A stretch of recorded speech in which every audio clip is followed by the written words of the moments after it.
Welcome to this edition of Peak Performers Podcast with your host, Thor Conklin. Thor will be sharing the necessary tools, strategies, and psychology you'll need to become a peak performer in any area of your life or business.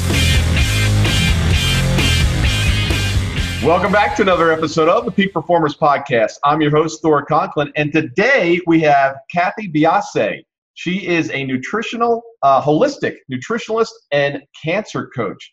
Cathy, I don't think I've ever had anybody on the show that has been a cancer coach. I didn't even know there was such a thing. And for those that are familiar with the show and the work that we do here at Peak Performance, everything is related to four pillars that we build off of. First is the business and the financial side, and we take care of the mind. We're looking at relationships. But the fourth pillar is our body. If you don't have the body to show up in the boardroom the way you need to, it just isn't going to work the way you need it to work. So, Cathy, thank you for being on the show today. I hope the majority, at least on the cancer coaching side, no one will ever need that help. But as we know, it's a big issue. I lost my dad to cancer probably close to 20 years ago. And I know we've made a lot of strides in this area, but thank you for doing that work that you do. Thank you very much. Yeah, the reality is that 1 out of 2 people will be diagnosed with cancer in a lifetime. So the statistics aren't good on that front. But as you mentioned, on going the other way, we are seeing more survivors, radical improvements in therapy. So I believe we're headed in the right direction. And today I know about a big piece of your focus is that the solution to a lot of these problems might be at the end of your fork. Yes, our nutrition therapies, the timing of what we eat, and especially feeding the microbiome can go a long, long way to prevention, getting through therapy. So when I'm working with cancer patients, a lot of the focus is on their health and helping them to be healthy enough to make it through treatments. And then we work on prevention afterwards. So yes, nutrition plays a big, big part of it. You know, one of the things, and this was pretty radical going back 20 years ago, but my dad had gone through a series of treatments. And basically what they were doing was treating the body to regenerate or to heal itself. And it was absolutely nothing anything close to sugar in the body. I guess cancers love sugar and use that as a fuel. And he was on this protocol where he was doing colonics several times a day, just juicing. And it was absolutely amazing. He used to work with his hands. He was an electrical lineman. And through this process, pieces of metal started to come out of his skin. It just basically the body was rejecting the metal that was inside. And he had a scar from skin cancer. I'm light skin, and skin cancer tends to run in the family. But he had a big piece of his his face was removed, and it started to grow back. It came all the way back. He was in his 50s, I guess, at the time, had gone gray, and his hair came back blonde. It was amazing to see the transformation. He wasn't able to beat the cancer, but just to see the transformation of what the body can do to regenerate itself is absolutely amazing. Yeah, the body's an amazing, amazing machine. So now let's get to this at the end of the fork, because I talk a lot to my clients about this, and nutrition is absolutely, nutrition and exercise, a big, big part of performing at your best. I guess there's some things that we should avoid, and give us kind of the list of the top things that you find in the cancer area that are just absolute no-nos, just doesn't do anything for the body. Well, we want to definitely avoid processed foods, and underneath that umbrella comes the sugars that you were speaking about. But there is a distinction between sugars that are in very healthy foods and sugars that are a product in sort of the middle aisles of the grocery shopping area. So we definitely want to be filling our bodies with nourishing foods, healthy, fibrous foods. I believe that we need all of the macronutrients in our diets, so I'm not a believer of swinging in one direction or another. The best studied diet out there to date is the Mediterranean diet, and I do believe that path is the healthiest from many fronts, because it's a diet that people enjoy. It's a diet that's easy for them to assimilate or to transfer into from a less healthy diet. So I guess that's a little sort of the opposite of what you asked. Things that we should avoid are things like the sugary, the pops, any drinks that are, even fruit juices by themselves can contain a lot of sugar. Reading labels. It's amazing when you start reading the labels that you're going to see that the sugar content is up in many things like yogurts. So a plain yogurt you'll find doesn't have nearly as much sugar as a yogurt that has a fruit bottom yogurt, for instance. So those are the main things. Staying away the trans fats, staying away fried foods, staying away from those areas, cold cuts, anything processed really. The more processed the food, the less we go from any nutritive value to it. Amazingly, and well, it's not so amazing, most of the people that I deal with have a good understanding of nutrition. And where I come into play is sort of honing that nutrition, but I'm also very, very focused on the microbiome. So foods to feed the microbiome are a key piece, as well as nutritional therapies and the timing of eating. And another key piece that you mentioned, exercise. Exercise is very good for balancing blood sugar, promoting insulin sensitivity. So all of these things go into nutrition. It's not just what's in the fridge. It's how it's applied. It's how it's absorbed. All of these things are key pieces for the cancer patients that I work with and for people in general. And give me a little idea about the Mediterranean diet. I'm not familiar with it. So the Mediterranean diet is a balanced diet of whole foods, fruits and vegetables, incorporating very good fats, fish, minimal amounts of meat. Think of an Italian diet, a Greek diet. That's where the term comes from. So a well-balanced diet where your plate is more full of the vegetables than it is of the other things. So we're talking 80% fruits and vegetables, 20% maybe a meat protein or a fish protein.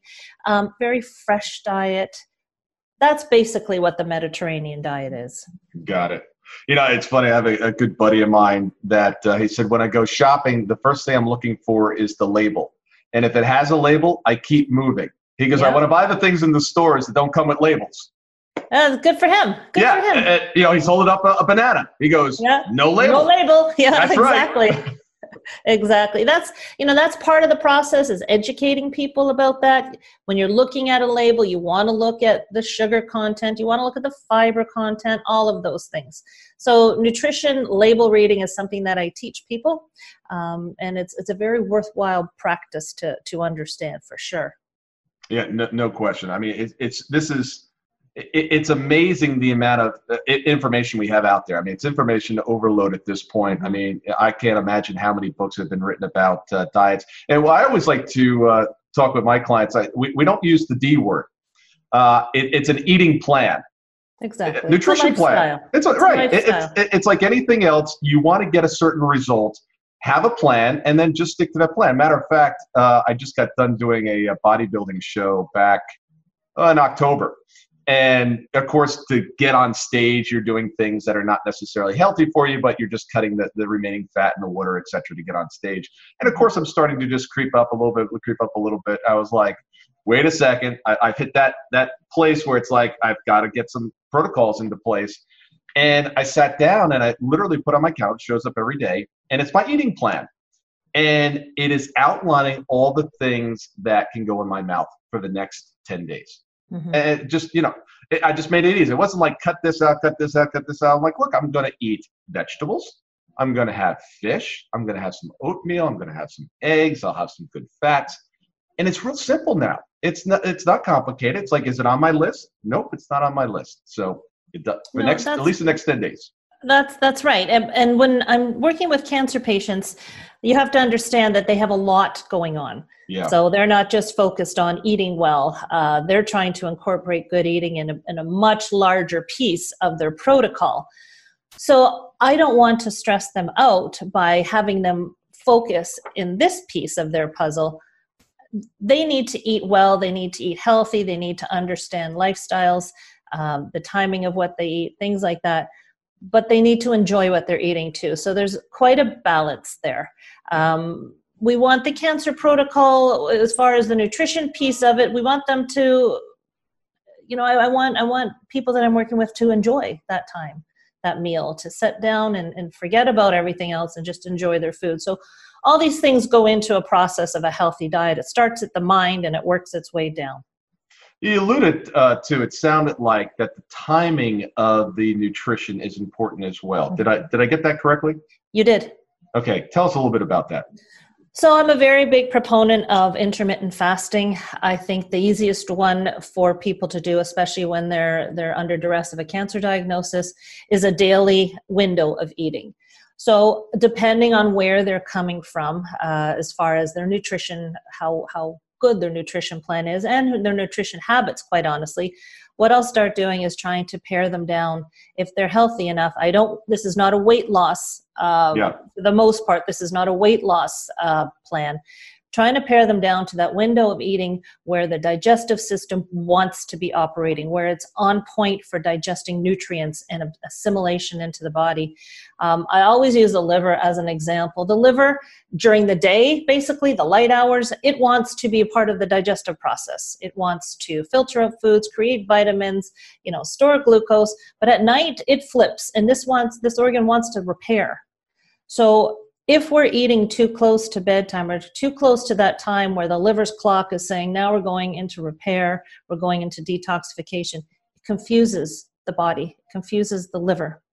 So having an understanding of our circadian rhythms is very important. And we don't have to delve deep into the sciences. It's basically knowing what's working at different times of the day so that we can optimize the functions of these organs. It's very important. Even the microbiome has its own circadian rhythm, and it wants to digest food during the light hours. So when we're impinging upon the functionality of other organs by the timing of when we eat, we're not doing ourselves a service. And especially for people who are going through trauma, people who may be going through treatment, they want to be repairing and detoxifying. They don't want anything getting in the way of that operating the way it should be. So this is a really important piece of what I do when I'm working with somebody sitting across from me. To what extent does stress and challenges on the mind cause to the overall process and the nutrition? Stress is a really key piece of digestion, of assimilation, of outlook. It impinges on so many different areas. When we're talking about digestion alone, stress will take blood basically out of the digestive tract and throw it into the extremities, basically starting that fight or flight action. The body doesn't understand it, and it doesn't decipher being a stress being a bear in the room or a stress of getting a diagnosis or bad information.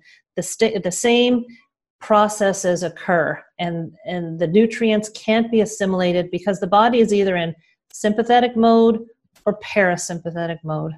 And if it's in sympathetic mode, this means that your body wants to prepare you to face something. And it's not the time to eat. It's like trying to eat if you're getting up to do a speech and you're nervous. You don't want to be eating because your body doesn't want food right now. It's focusing on something altogether different. So, and also when your body's under stress, it does impact your immune system. It impacts your glucose levels, your blood sugar. It really does a number. So trying to talk to people after a diagnosis, trying to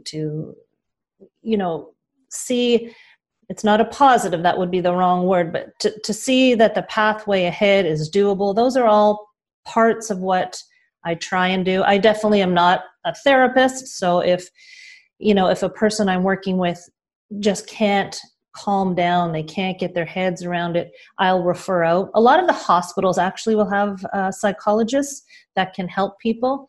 I'm a cancer survivor myself, and one of the areas that I found not funny, but when I was going through my treatments, my chemotherapy, I was going to lose my hair.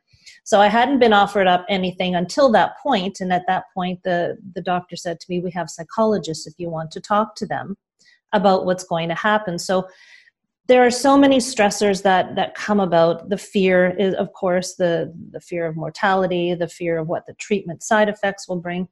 that this is so very important. So again, we want foods that are easily assimilated, and we want to promote a situation where the body is, as best as it can be, it's heightened to where it can assimilate as good as possible. There are certain things we can do for stress. There are certain supplements that can calm down, but I think just giving people the control over what they're eating is a huge piece of the puzzle, because the other parts, you're sort of being led around. I can't tell you the number of appointments that cancer patients have, and then they have the results, and then they have the follow-up appointments, and it feels like they're spinning out of control sometimes. So having food as their operational piece that they can control really brings back a sense of value within this process. And that in and of itself helps with the emotions. To sit down and say, this is my nutrition plan, this is going to help me, this is when I need to eat, and they control it. It's empowering. It's interesting. You were talking about eating later in the day. And for myself, if I can finish eating 2.5 hours before I go to bed, 2.5, 3 hours before I go to bed, completely different way my body feels the next day. I feel more alive. I feel more energy. The management of being able to keep excess fat off my body, it's a game changer for me. And it's difficult at times with work and other various activities. But if I can do that, that's a real big boost. Now, I know one of the things that you talk about is avoidance in some cases, if not all cases, detoxification of the body during the cancer process. Tell us a little bit about that. For me, when I read that, it seemed kind of counterintuitive. If I could kind of detox the body and cleanse it, now I've freed up more energy or so forth to deal with what I'm going through. Tell us a little bit about that. Okay, so the reason I make that stand out when I'm talking to people is because there are many people in the integrative health field that understand the value of detoxification, but don't understand what it can do to somebody who is overburdened. So take your dad, for example. He started detoxifying, and he had toxins coming out of his skin. Yeah. So when someone is going through treatment, the body is getting burdened with toxins. We don't want to force those things out of them too quickly. So I don't want a detoxification protocol put in place other than supporting our body's own detoxification processes. So definitely supporting the liver with certain foods, supporting the kidneys, supporting the skin, all these, supporting the lungs. These are all our natural detoxification pathways, and we want to optimize them. But we don't want the body to be flushing out toxins on a 5-day juice cleanse, on 5 days of saunas. It's just not the time to be detoxifying right now under those circumstances. But absolutely, we want the body to detoxify as it does on a normal everyday basis, and supporting that. Yeah, that makes a lot of sense. Once a year, I'll generally do a fast for 5 to 7 days, and it's like clockwork. It's actually getting less and less, the symptoms, but like day 2, you feel really bad. I mean, there are things there are things coming out in the bathroom that it's like, I don't know where that came from, and that didn't belong there anymore. It was it's fascinating, and just feeling sluggish, feeling hot, almost feverish. I can see how that starts to break up, and it's a lot on the body to handle it at one time. Well, it is, and we're talking about people that are immune compromised, that may not have a lot of energy. So again, we don't want to be forcing detoxification, just supporting. And we missed a little bit of a piece when we were talking about the timing of eating. It's very good for the hormones too. It really helps to balance the hormones. At night, we want the melatonin to be being produced. Melatonin helps us sleep. The cortisol wakes us up. And as we get older, and if we are encumbered by disease such as cancer, sometimes these hormones aren't reacting on point the way we want them to. So timing of eating, proper eating, all help to balance the hormones. And this aids in sleep, which again is very reparatory. Yeah, it's interesting because I have trained myself to go to sleep very fast. Give me 90 seconds and I'll be asleep. I think that's males too. I think that women have a much harder time doing that. My husband is asleep in 2 minutes as well. Well, I don't know I don't know if this is what has created it or not, but it's a breathing pattern for me. All I need to do is go into this breathing pattern, and I just feel my body's getting heavier in sleep, falling into the mattress. And sometimes I'll count backwards from 10 to 1, etc. But for some reason and I'm not a very stressful person to begin with, so I tend to be able to show off my mind and go. But that's great.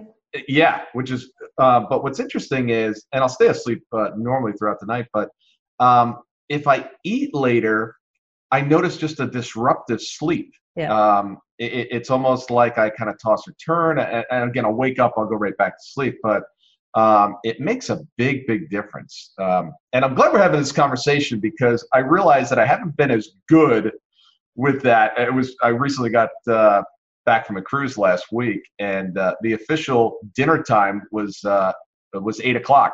Now I'm a 5 a.m. riser, so it's like I can't eat at 8. Well, I can eat at 8 o'clock. It just doesn't work. And I found myself skipping and going. I'm like the blue plate special guy. I'm going to be there at 5:30 to 6 o'clock and be done with it. But I really do need to incorporate that into a more sustainable, something that's a little bit more rigid and followed. And again, it's a lifestyle. It's a lifestyle. For me. Yeah, I mean, it's not something I'm doing just because I want to do it.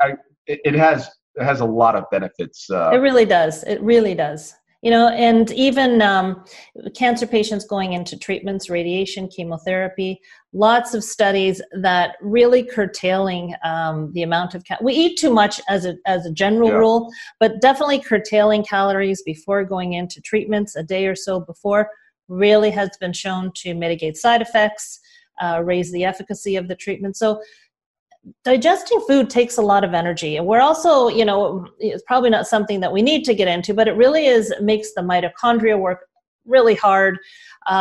Fasting is very good for the mitochondria and all of these things. It just eating too much, too often, and too far throughout the day really doesn't do us any service at all. And that and sleep are sort of the pieces of the puzzle that aren't talked about as much as they should be. Yeah.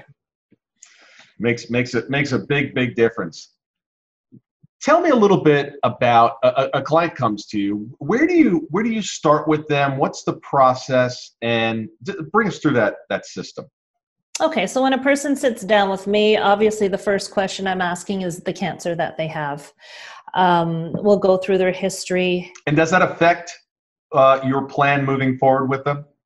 Definitely. So once I know what their cancer is, I can, after the first visit, generally speaking, now I have a program that's coming into play, hopefully in the next couple of months, where I'm transforming what I'm doing. But at this point, you'll come in, you'll sit down, we take a very detailed history. So the space that I have for cancer patients is a very receiving space. They can talk. It's often very emotional because there's time for them to talk about things other than just a diagnosis. We'll talk about how they are feeling, how they're feeling about their diagnosis, what the doctor has said. I'll ask them if the doctor has said anything that they don't quite understand, because a lot of the time the doctor, the lineups to get to treatments and the backlog of people seeing the doctors, they don't have a lot of time to sit and explain and handhold. So I can do a little bit of that. But I get their cancer diagnosis. I go through their diet. I'll ask them how far they're willing to go. If some people say right out, I can't change the way I eat, or I can't change, I'm living by myself and I'm not able to cook. So I take in all of that. And then once I've gone through their history, once I've talked a little bit about the microbiome, I educate them a bit, I go away for a week and I give them I put together a detailed program. And the reason why I need to know what their cancer is and I need to know what their treatment plan is there are times where I will recommend some supplementation, mainly to support nutrients and their microbiome. but research needs to be done on the chemotherapy that they're doing. So I know what and what not maybe to offer up to them.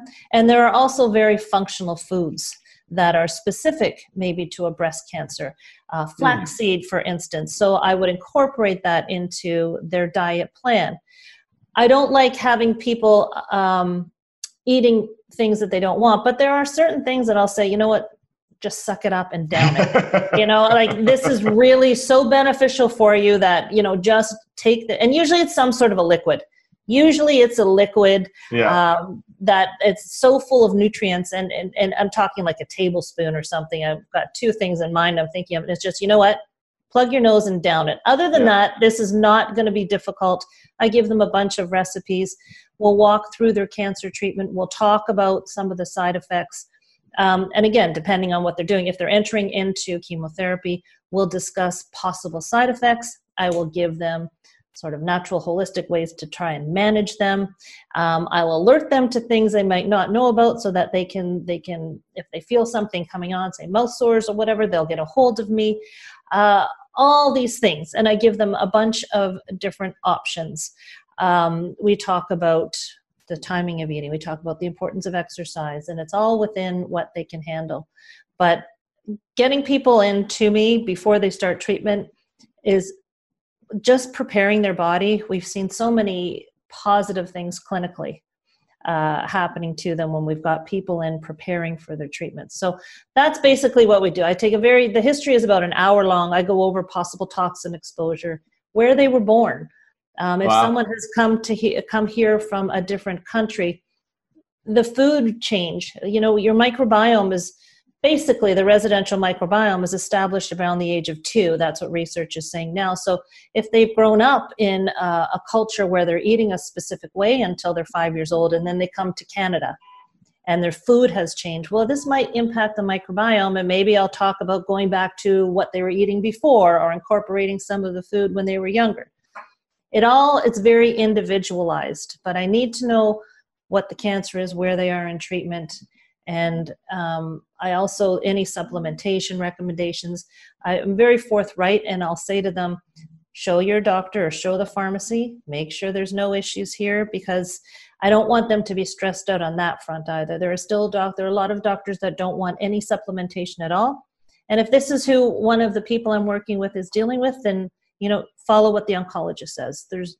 I don't want any stressors for them. Yeah. So all of these pieces come in to what goes into the protocol that I set for them. Yeah, I mean, food, around the world is not the same. I remember I was in Europe recently, and I was having some eggs, and as the eggs were cracked, the yolks were bright orange. I said, what's going on here? Only to learn that that's actually the way the egg should look. That's a healthy egg for you. You got a healthy egg. I was like, the ones I crack at home are yellow. I figure that's exactly. just, so you learn a lot along the way. Well, Cathy, I really appreciate having you on today. Thank you for sharing this. And as always, in order to be a peak performer, you've got to make sure that your body is operating at the highest level. And it starts with food. It starts with the water that we take in and the air that we breathe. So important. And Cathy, would you also work with someone that's not located near you? Would you do consultation on the phone as well? Oh, yes. Yep. Okay. Yep. Skype calls generally are the way I do it. Excellent. Well, you'll find all the information about Cathy and what she does in the show notes. And once again, we appreciate you joining us here on the Peak Performers Podcast. Thank you for having me. It was a pleasure. Thank you.